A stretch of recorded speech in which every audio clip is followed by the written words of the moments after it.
Hey everyone, and welcome back to another episode of the Warcraft News. Patch 8.2.5 is coming on Tuesday, and we have extremely interesting information regarding the performance of World of Warcraft Classic. Of course, yesterday we just put up the most recent episode of our complete history of World of Warcraft series, so be sure to check that episode out. It is a really good one. I mean, old school Altaric Valley. It's really, really cool. And if you'd like to support the work that we are doing, you can check out our Patreon, where for $25 a month, you will get a thing full of goodies sent to you in the mail. And this month is Druid Month. Amazing. So that's all quite lovely, but let's get into the news. So today we're diving into the numbers driven by World of Warcraft Classic's success. And while the Twitch numbers and the server queues, they've been nice to see, they certainly have indicated that things have been going well. Well, what we're going to cover today is our first hard data, and from it we'll see the success of Classic. We'll be able to speculate about World of Warcraft subscriber numbers and general health, and be able to further analyze the World of Warcraft business model and where it's going to be going in the near future.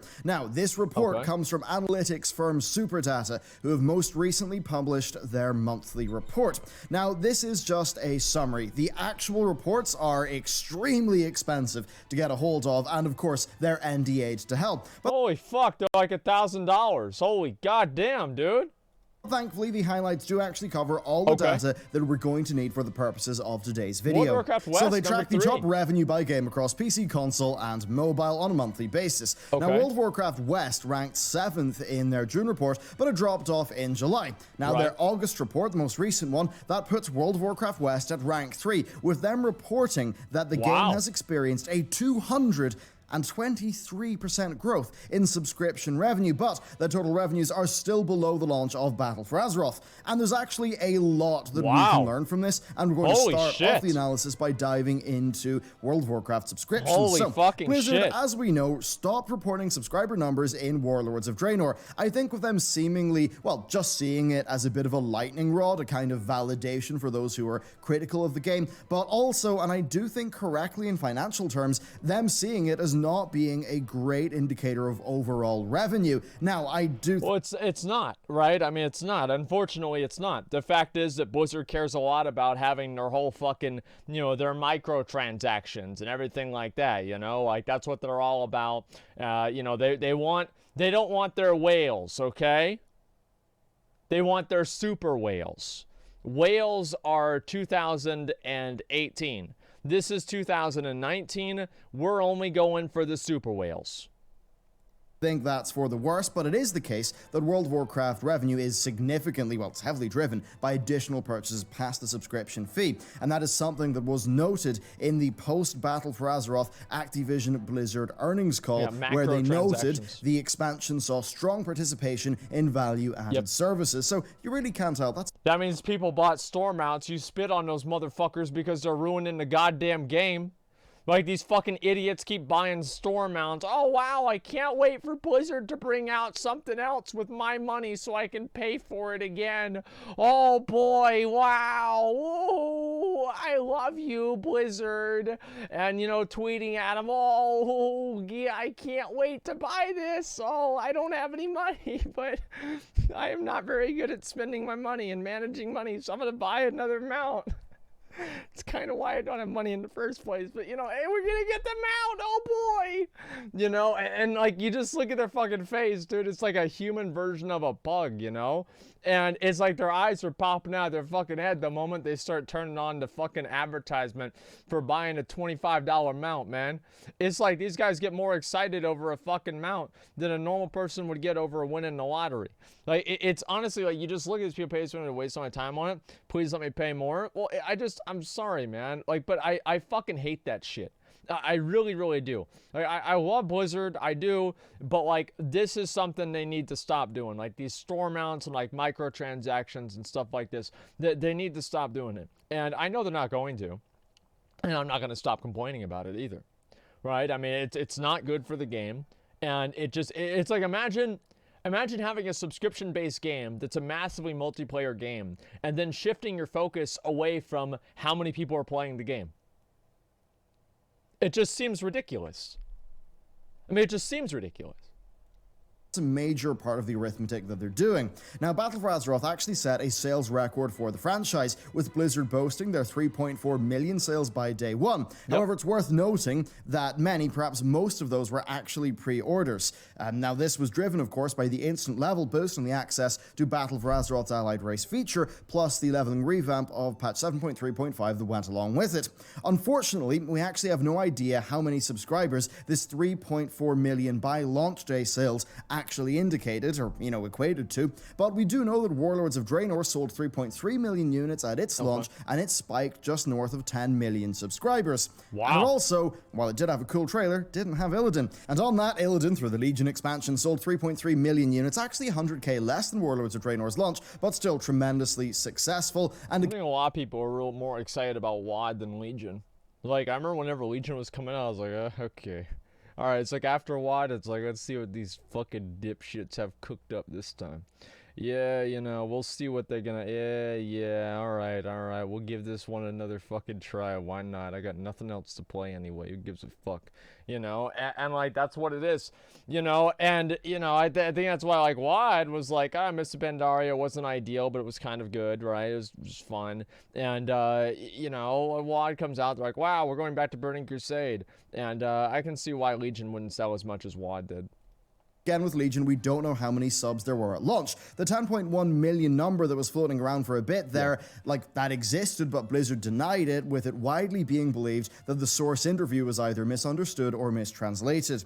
Now, I do think it's safe to assume that Battle for Azeroth started off with nearly 10 million subscribers, but I think the real story here is how many of those people actually stuck around. So, to that goal, in October of 2018, we attempted to get a better handle on this by looking at the total number of level 111 plus characters across EU and NA realms. Of course, knowing that a 111 plus character would be owned by an active Battle for Azeroth player. So we polled our audience to find the average number of characters per person, getting a number of 3.79. Running the maths, it gave us 1.21 million active endgame players across EU and NA servers.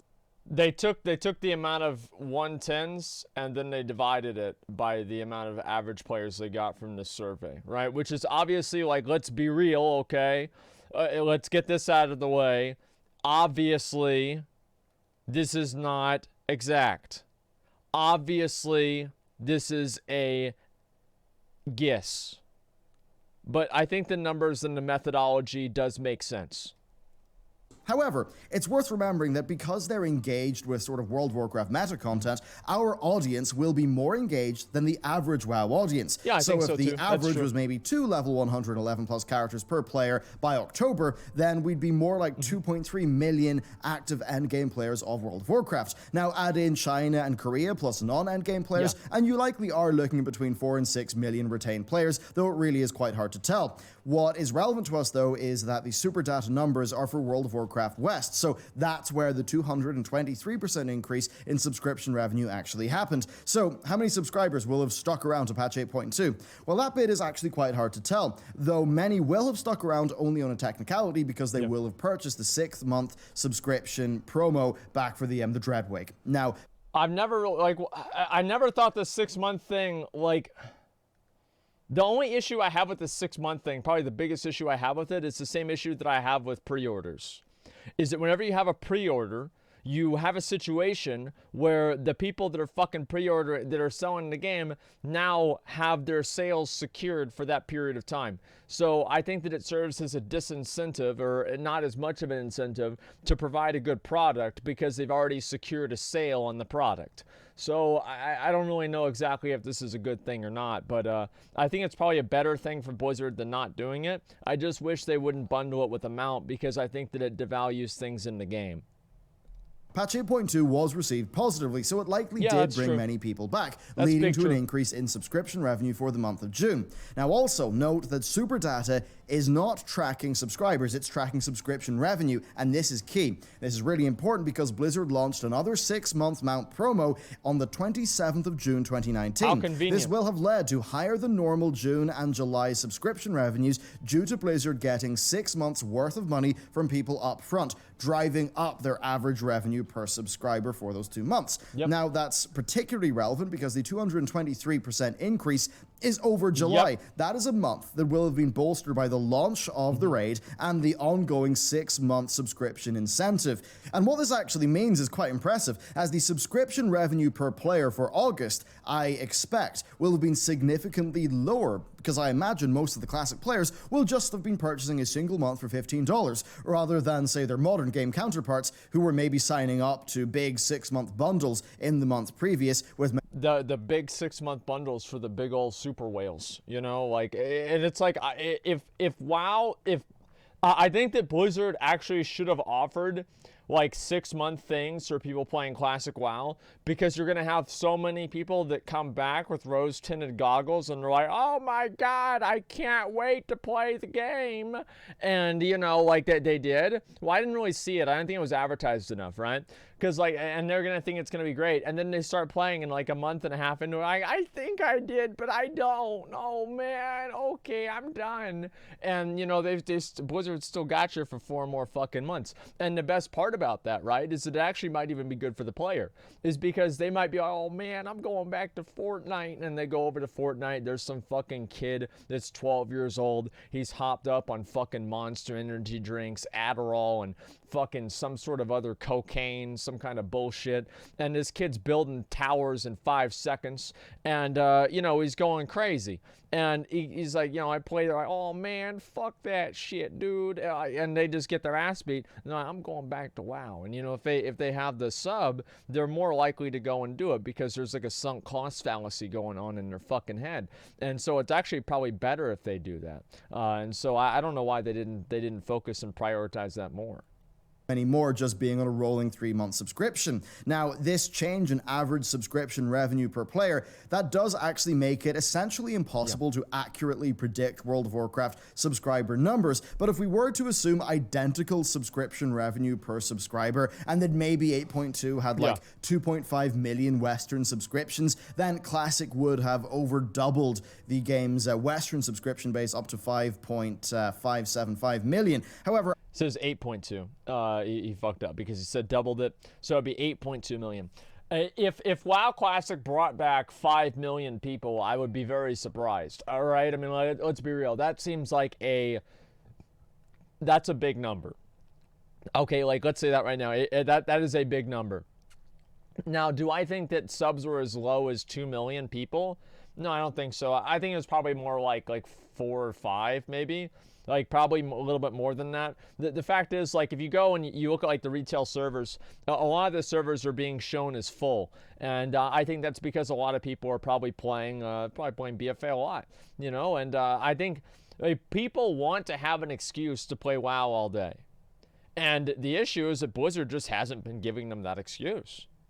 Like, they want to spend all day playing the game. That's what they want to do. Well, no, it's not a cap at all. What do you mean that's a cap? No, don't say no. Don't fucking say no. Holy sh...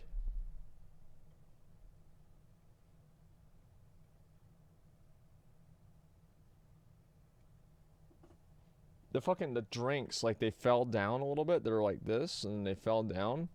And I just... I'm actually fucking, like, I'm worried somebody was, like, in my house. My dad came over and said, Zach, my refrigerator broke again. I need you to come over and fucking get ice for the refrigerator. I want to make sure that I want to keep my broccoli cold. It's like, fuck, all right, Dad. All right, you got to go get broccoli, you know. And, like, hopefully that, you know, hopefully that wasn't it. I turned around, man. It just the drinks fell down. That's all it was. Okay, let me start the video again. Sorry about that. As I said before, I do believe that number is actually a good bit higher. I would not be surprised, indeed, if Classic took them closer to 8 million, because, you know, the average revenue per subscriber will have been lower because it's single month, but it still got a 223% increase. Now, of course, this is not counting in China, where I assume Classic will have done quite well, given the game's pretty deep historical impact in that region. Now, revenue-wise, this is, of course, still a massive increase in subscription revenue, but it is less than Battle for Azeroth's launch. and that does make sense. That's not surprising. First, BFA cost $49.99 plus $14.99 for 1 month subscription. 3.4 million sales at $64.99 is a lot of money, $220 million, plus Activision Blizzard did note strong participation in value-added services relating to... I hate it whenever they say that. Jimsy, thank you very much for 20 gifted community subs. I appreciate that a lot, man. Thank you, Jimsies. Thank you very much, man. I appreciate it. Thank you, man. China has 61 servers, only 4 are PvE. Oh, I mean, they play the game differently over there. BFA's early life. Now, that's not where the story ends, as Blizzard have very clearly timed their content releases to match up with Classic. So, and this really brings us into the 8.2.5 section of video and the broader analysis of World of Warcraft as a business. So, 8.2.5 is coming out tomorrow, and it will contain the final stage of the war campaign. While Classic came out on the 27th of August, 8.2.5 comes out on the 24th of September. So it's very clear that patch 8.2.5 has been timed in order to keep those 1 month Classic subscriptions from lapsing. This is That's good. That's good.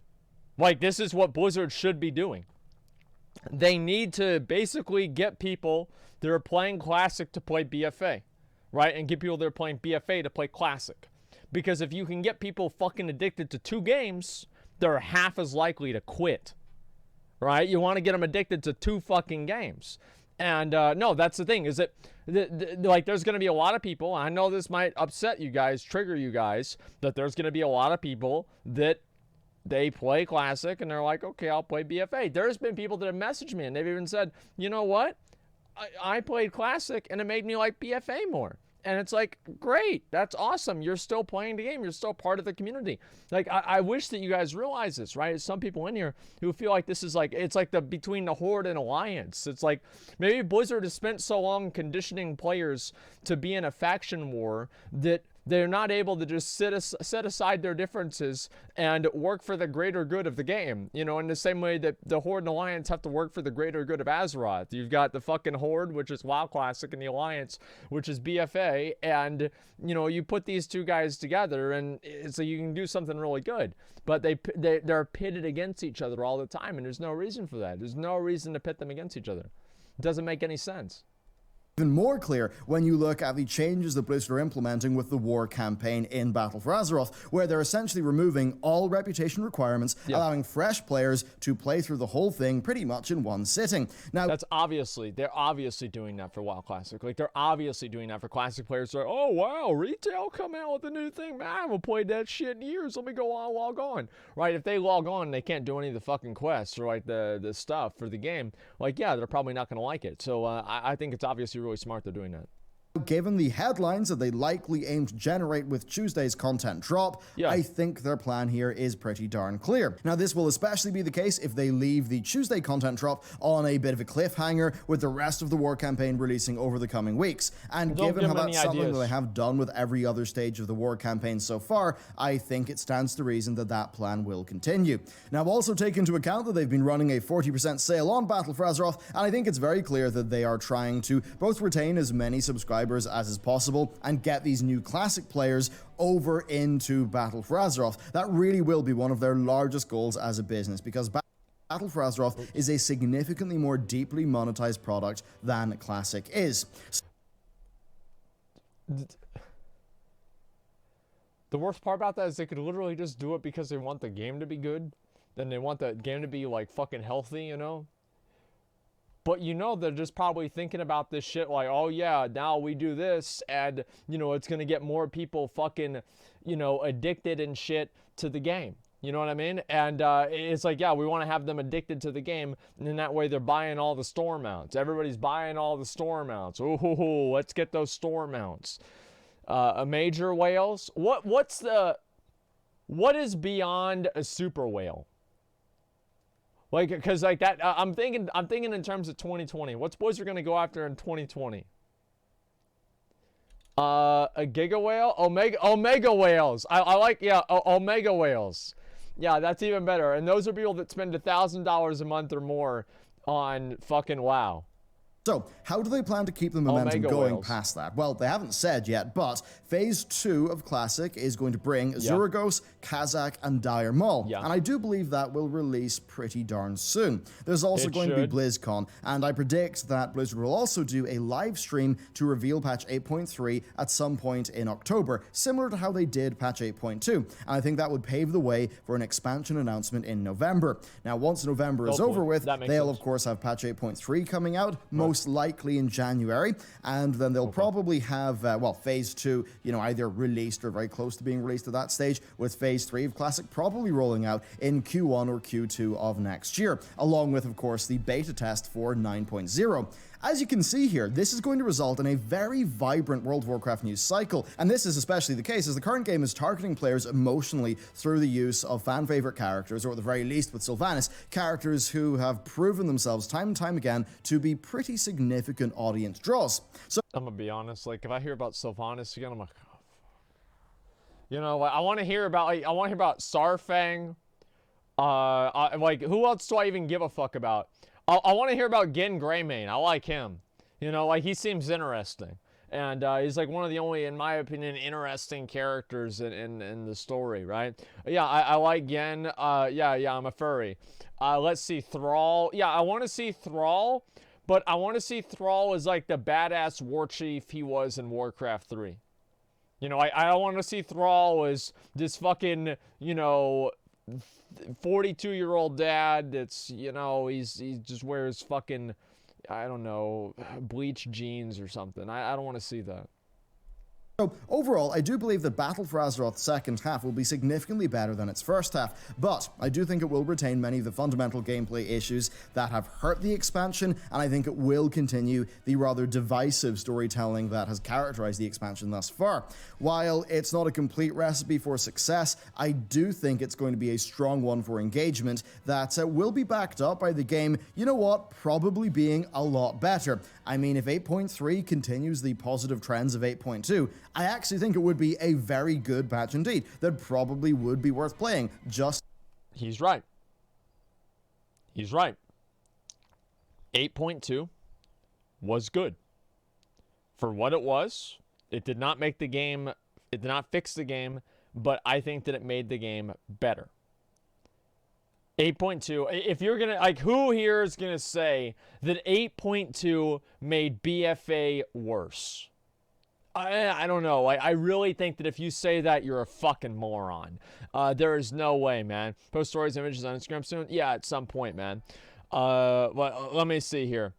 Poggers Champ is donated $5 a second. Popular World of Warcraft massively multiplayer online role-playing game has now exceeded 12 million players. Developer Blizzard announced today. The milestone was reached today after recent launch of the game's second expansion, Wrath of the Lich King. I don't think that really happened until, like, ICC, though, honestly. Maybe I'm wrong about that, but I feel like it was somewhere around ICC. Okay, let me go ahead and I'll read the, I'll go the rest of the video.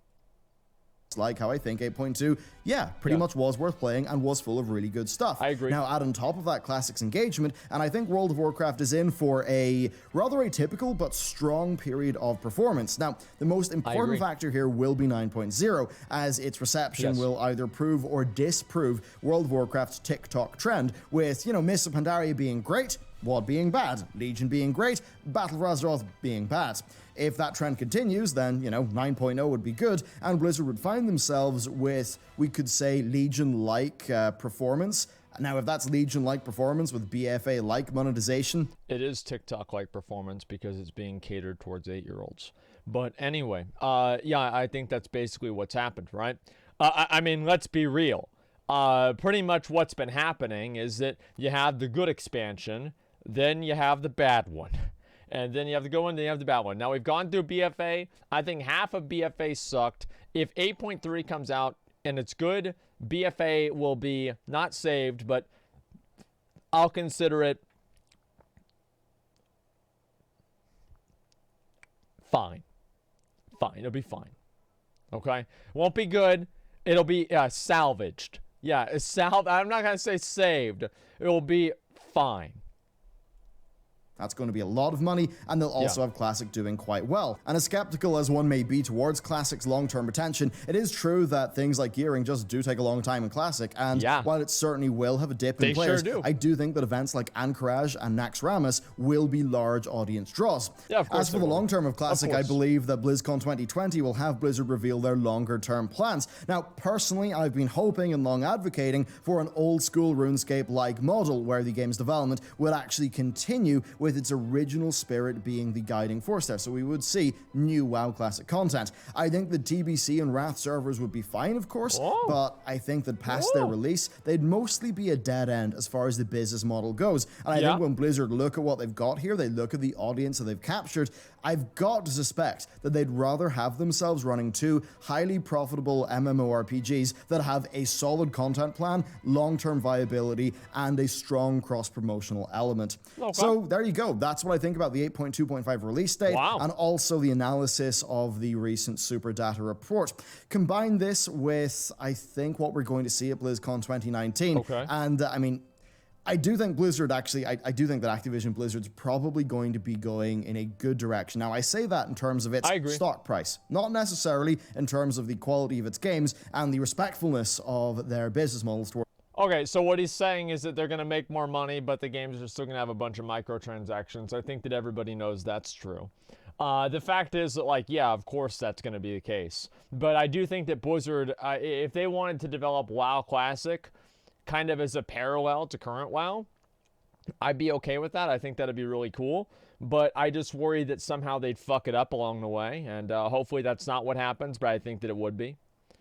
Okay, it's a bad idea. Bellion wants it, and it's good. You agree? Well, no. If you think I'm banning you, you're stupid. Okay, I didn't say that. I've always said that I wanted WoW Classic. I did. Okay, yeah, you're stupid. Like, that's not what I said at all. What I said before, right, is that I would like to see Classic WoW. Here is my official stance on Classic Plus versus Burning Crusade. The realist in me wants Burning Crusade. The optimist in me wants Classic Plus. That's how I feel. I don't really care about seeing Wrath servers, personally. It's not particularly important to me. But that's how I feel. So, do I want Classic Plus? Yes, I do. But at the same time, I think Burning Crusade would be safer. And also, I feel like Classic Plus would run into a number of confusing elements, such as going through and dealing with issues like the Lich King or Burning Crusade or Illidan, for example, but not in Burning Crusade or not in Wrath of the Lich King. So, like, how would they do that? I don't know. I think it just depends. Towards the players, but certainly if I was going to be throwing money into a game stock, I have a feeling that, well, I don't think they're as undervalued now. I think if you were buying stock before Classic, then, well, a good bit before Classic, then I think they would have been undervalued given their long-term trajectory. But if you consider Modern Warfare seemingly being quite good, and what I think Blizzard have got planned with Overwatch 2 and Diablo 4, yeah, I think they maybe even still could have an undervalued stock. Now, that said, there is a lot to suggest that the Call of Duty Competitive League and that the Overwatch League are significantly overvalued, that they're not generating revenues in line with their, I believe, upwards of 20 million per team spot sales, sales. They're not. You know why? Is because they're boring. Like, you have to play Overwatch to understand Overwatch. There's so much, like, Blizzard overcomplicates their games to the point to where they're not good esports, which is fine, but they're also not good esports. Like, and also, like, Overwatch, and Blizzard has this issue where, like, somehow the most boring meta always ends up being the best one. It's like, why is it not like having 5 Widowmakers? Like, having 5 Widowmakers, you can't have that. I think you only have one on a team, right? Or something like that. But you have 5 Widowmakers, and, like, this is fucking people sniping the shit out of each other, and it'd be fucking badass, right? But now you've got 5 tanks. All right, boys, let's go into this. Ho, ho, ho, all right, let's go. And it's just fucking boring, man. It's just straight up fucking boring. Like, they need to have better, like, the comps are not diverse enough. You watch the WoW tournaments, and it's like every single, like, a lot of the comps are, you're doing the same things over and over. MDI is even worse. It's just boring, right? You play ladder. I remember we were playing ladder one week in current WoW, right, for Arena. And we queued against, it was like a fire mage, a paladin, and like, I think a rogue or something like that. And like, we queued into that. We did like 25 games. We queued into that like 18 games out of 25. They're out of the 20. It was insane. Prices for the, the team franchises. Yeah. So if that sort of esports angle to their business pops, I think that could lead to quite a large problem in terms of what the markets perceive. A lot of the esports money, I think that's hedged on very, very lofty expectations of growth. And if that is not achieved, then yeah, there's obviously going to be a bit of a problem there. But anyway, that's basically my thoughts here. And I suppose if you are interested in more of the business analysis stuff, do check out our second channel. Like, we release 5 to 7 videos there a week, sometimes even more, and you probably would enjoy that quite a bit. But anyway, that is it for this video. Of course, if you want to support what our team is doing, you can check out the Patreon, and then also the complete history of World of Warcraft, which we just put a new episode up for yesterday. Thank you very much for watching this video, and I will see you next time. Okay. Anyway, let's see here. Really, bro? What do you mean, really? Like, I'm confused here. What do you mean by that? Here's a question. So it's clear from the beta, BGs are done. Can you explain why ever it would make sense to keep the PvP in Phase 3? So they can artificially extend the excitement about the game. Like, that's obviously why. I mean, like, let's be real. Like, that's why they're going to do it. I mean, why are they not putting BGs in now so they can announce doing them later and get people to come back and pay for the game again? That's entirely why. Let's see here. I resubbed after 6 years for Classic. Makes sense. More than 2/3 of my friends list who used to play WoW, latest Wrath of the Lich King, are all playing Classic every day. Blizzard subs have more power here, but subs mean more chances for monetization. Blizzard quick, we need more subs. That's about right. Bell, you're unable to say things simply. If you feel that way, then you're a simple person. Let's see here. I bought 6 months whenever Classic came out. I think it did more than you think. Yeah, I think so. That's the case too. Old trick, having Jeff Kaplan in the thumbnail always makes me insta-click. Yeah, that's true too. If you start Classic WoW, I might as well say goodbye to life. Good. And it sounds like we think we do, and we did. That's very true. Biggest issue with modern WoW's philosophy is they're trying to corner the market. It's already been cornered. Yeah, I know, man. That's very, very true too.